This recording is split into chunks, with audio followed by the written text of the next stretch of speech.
put together is an interesting question because it goes all the way back to Jesus and the apostles.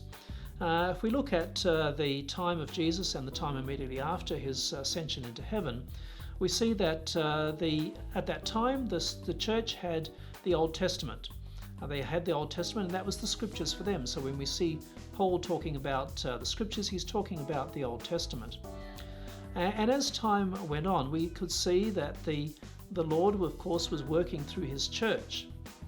And so as the church developed, people like St. Paul would write letters to communities, and as they were read out, the community would have a sense that here is something which is not just Paul talking to us, but it's the Lord speaking to us through Paul.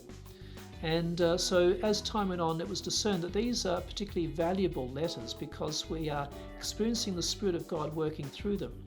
So over time, they would circulate through the different communities in the early church, and they would be collected.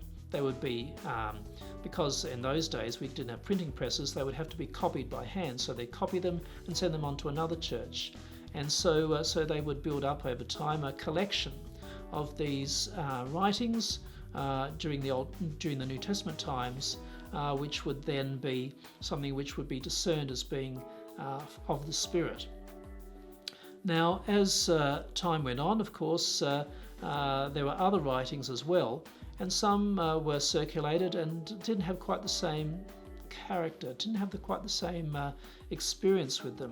And so there came a time, particularly around the 400s, when it was needed to discern, what was the canon? What do we mean by canon? It means, what was the list of books for the Bible, list of books particularly for the New Testament.